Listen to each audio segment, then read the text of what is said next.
Hi, I'm Dave Cut, and you're watching another Comic Chat. What's up, guys? Back again today with the second edition of 4 of the story of Hellverine. They give us a little background of what happened in the story so far. It says Wolverine and Ghost Rider encountered a demon called Bagra Ghul, who had possessed a young boy, using his body as a vessel to transform into a hellfire-fueled monster that would kill innocents and stitch them together in horrific works of art. Logan and Blaze defeated Bagra Ghul, but not before it possessed Wolverine, transforming him. Wolverine was able to reject the demon and lock it away, but Bagra Ghul is free, and thus rises the Hellverine. And this is the story of the Destroyers. Project Hellfire has been resurrected, now under the direction of General Harms, who exhumed the bodies of 5 soldiers killed in combat, using Hellfire to transform them into undead weapons known as Destroyers. But the Destroyers escaped, rampaging through the Pentagon, only to become confronted by the Hellverine. Cutting its own swathe through evil across the country, 3 Destroyers disappeared among the chaos, as did the Hellverine, setting Project Hellfire on Logan's trail, capturing him in hopes of stopping Hellverine's killing spree. But it turns out Logan isn't the Hellverine. Bagra Ghul now inhabits his son, Akihiro. And that's where the story starts off. A little bit of backstory. So this is the part 2 of Hellverine. And this story starts out in the past at the North Pole, where we can see Akihiro fighting Sabretooth. And I actually covered this in the Sabretooth Wars, part 1. So if you guys want to go check that out. But here we see some called him Daken, others called him Fang, but his name was Akihiro, and he was the son of Logan. Because of this, because the blood of Wolverine ran through his veins, he was not only hunted and killed by Sabretooth, but his body was defiled and torn asunder. Sometimes hell isn't a place, but a feeling.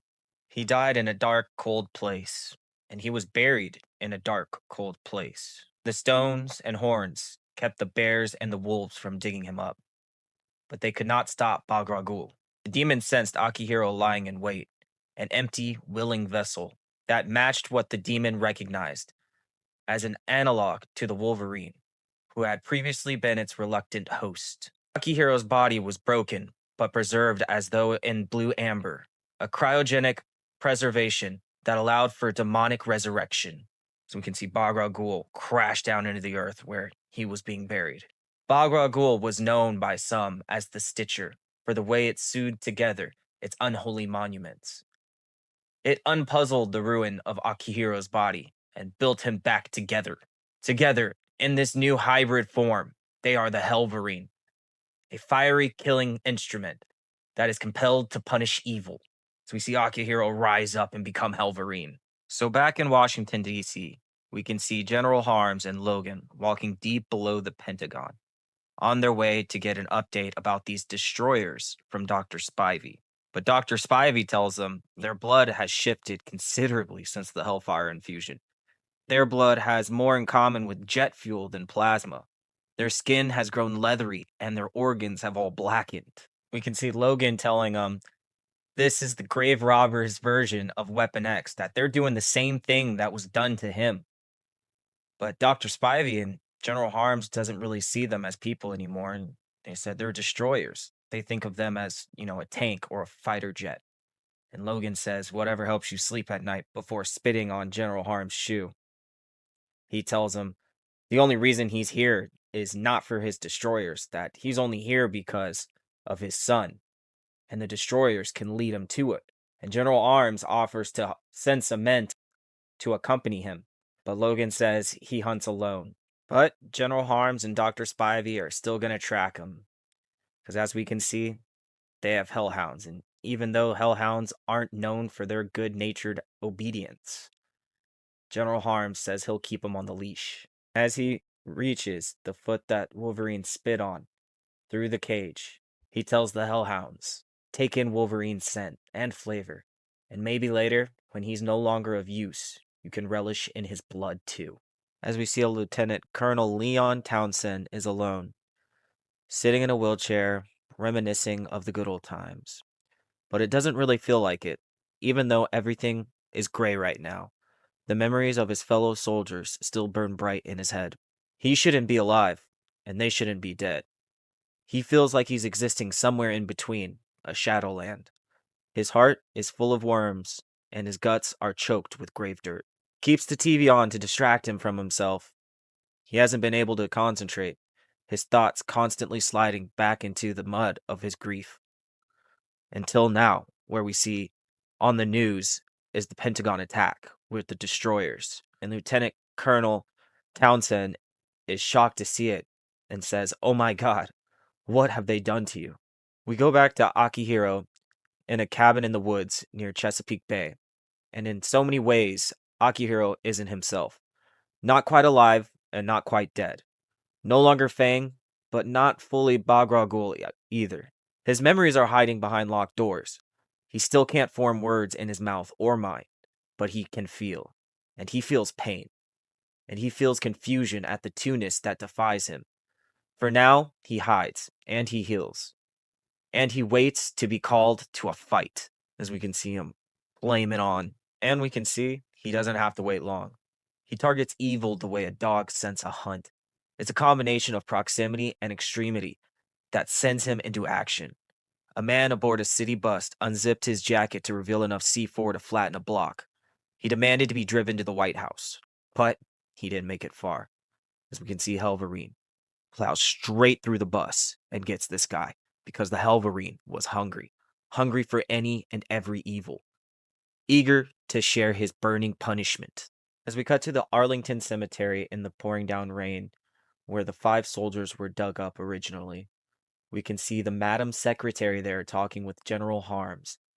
And she's basically telling him that they need to get this under wraps, or else she's going to pin this whole thing on General Harms. And him telling her, this is something we've both done.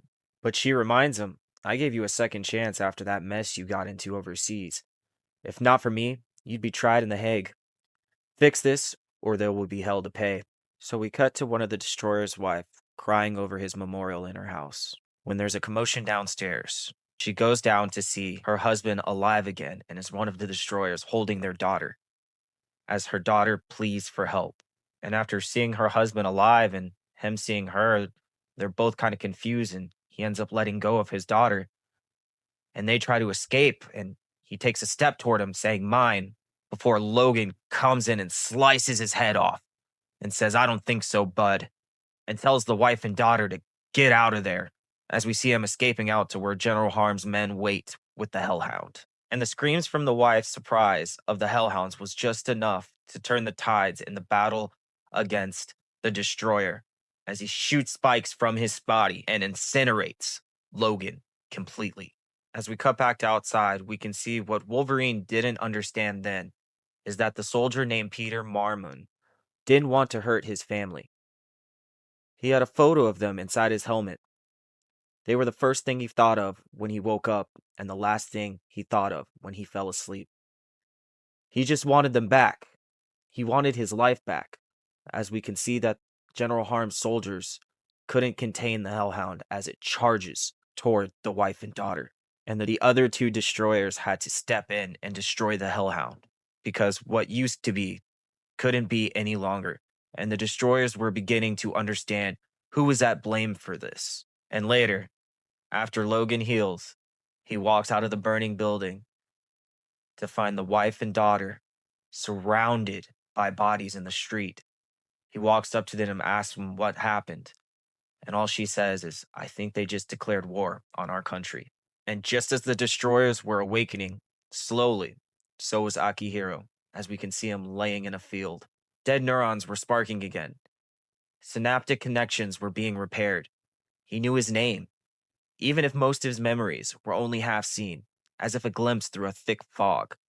Over the past day alone, he had disposed of an assassin, incinerated a nest of vampires, and taken off the road a semi-truck with a trailer full of bodies on hooks. He only wanted to rest, to recover, but there was more work to do, and something ignited inside him. The Hellverine could sense the destroyers as they approached Washington, D.C. in battle formation. We can see the story is to be continued. And this was part 2, as we can see next part, 3 of 4, is for Devil and Country. So it was a great one, guys. I'm loving the story of the Hellverine. So we'll be back with the third and fourth one next time. Thanks for tuning in, guys, and until next time.